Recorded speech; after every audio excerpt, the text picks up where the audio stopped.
ಮಜ್ಜಿ ಮಸಾಲ. ಎಂತ ಅಡಿಗೆಯ ರುಚಿಯಾಗೋ ರಹಸ್ಯವು 20 ರೂಪಾಯಿ. ಚಿತ್ರದುರ್ಗದ ರೇಣುಕಾಸ್ವಾಮಿ ಕೊಲೆ ಪ್ರಕರಣಕ್ಕೆ ಸಂಬಂಧಪಟ್ಟಂತೆ ಮತ್ತೊಂದು ದೊಡ್ಡ ಬದಲಾವಣೆ ಆಗಲಿದೆ. ಪ್ರದೋಷ್ ಮಾಫಿ ಸಾಕ್ಷಿಗೆ ಕೊನೆಗೂ ಮುಹೂರ್ತ ಫಿಕ್ಸ್ ಆಗಿದೆ. ಸೆಪ್ಟೆಂಬರ್ 2ನೇ ತಾರೀಕು ಸಾಕ್ಷಿಯನ್ನ ನುಡಿತಾನೆ ಪ್ರದೋಷ್. ಈಗಾಗಲೇ ಕೋರ್ಟ್ ಕೂಡ ಅನುಮತಿ ಕೊಟ್ಟಿತ್ತು ಮಾಫಿ ಸಾಕ್ಷಿಯನ್ನು ನುಡಿಲಿಕ್ಕೆ.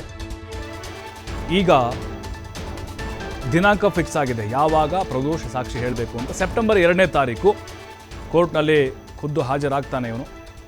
ಮುಂದಿನ ಬುಧವಾರ ಸಾಕ್ಷಿ ನುಡಿಯಲಿದ್ದಾನೆ. ಪ್ರದೋಷ್ಗೆ ಸಮನ್ಸನ್ನು ಜಾರಿ ಮಾಡಿದೆ ನ್ಯಾಯಾಲಯ. ಈಗ ಖುದ್ದು ಕೋರ್ಟ್ಗೆ ಹಾಜರಾಗ್ತಾನೆ ಇವನು. ಪ್ರದೋಷು ಅನುಮತಿ ಕೊಟ್ಟಿದೆ. ಈ ಬಗ್ಗೆ ಜಿಲ್ಲಾಧಿಕಾರಿಗಳಿಗೆ ನ್ಯಾಯಾಲಯ ಕೂಡ ಸೂಚನೆಯನ್ನು ಕೊಟ್ಟಿದೆ. ಸೆಪ್ಟೆಂಬರ್ 2ನೇ ತಾರೀಕು ಅಂದರೆ ಮುಂದಿನ ಬುಧವಾರ. ಏನು ಹೇಳ್ತಾನೆ ಹಾಗಾದರೆ? ಇದು ದರ್ಶನ್ಗೆ ಯಾವ ರೀತಿ ಕಂಟಕ ಎದುರಾಗುತ್ತೆ? ಸಂಕಷ್ಟಕ್ಕೀಡು ಮಾಡುತ್ತಾ?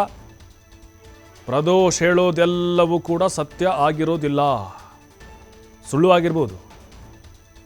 ಸತ್ಯವನ್ನೇ ಹೇಳುತ್ತೇನೆ ಅಂತ ಮುಂದೆ ಬರ್ತಾನೆ. ಮುಂದೆ ಬಂದಿದ್ದಾನೆ ಆಲ್ರೆಡಿ. ಆತನಿಗೇನಾದರೂ ಶಿಕ್ಷೆಯ ಪ್ರಮಾಣ ಕಡಿಮೆ ಆಗುತ್ತಾ ಮುಂದಿನ ದಿನಗಳಲ್ಲಿ? ಇದು ಹೇಗೆ ಕೋರ್ಟ್ ಕನ್ಸಿಡರ್ ಮಾಡುತ್ತೆ. ಜೊತೆಗೆ ಪ್ರದೋಷ್ ಅದೇನು ಕೆಲವೊಂದಿಷ್ಟು ಅಂಶಗಳನ್ನು ಅರ್ಜಿಯಲ್ಲಿ ಹಾಕಿದ್ದ. ನಾನು ರೇಣುಕಾಸ್ವಾಮಿಗೆ ಹೊಡಿಬೇಡ ಅಂತ ಹೇಳಿದೆ, ನಾನು ಅವನಿಗೆ ಊಟ ಕೊಡು ಅಂತ ಹೇಳಿದೆ, ಜೊತೆಗೆ ಅವನಿಗೆ ಒದ್ರು ಹೊಡೆದ್ರು, ಮರ್ಮಾಂಗಕ್ಕೂ ಕೂಡ ಬಲವಾಗಿ ಏಟು ಕೊಟ್ಟರು, ಈ ರೀತಿಯ ಕೆಲವೊಂದಿಷ್ಟು ಅಂಶಗಳನ್ನು ಅರ್ಜಿಯಲ್ಲಿ ಹಾಕಿದ್ದ. ಅದನ್ನೇ ಈಗ ಜಡ್ಜ್ ಅವ್ರ ಮುಂದೆ ಹೇಳ್ತಾನೆ ಅನ್ನೋದು ಕುತೂಹಲ.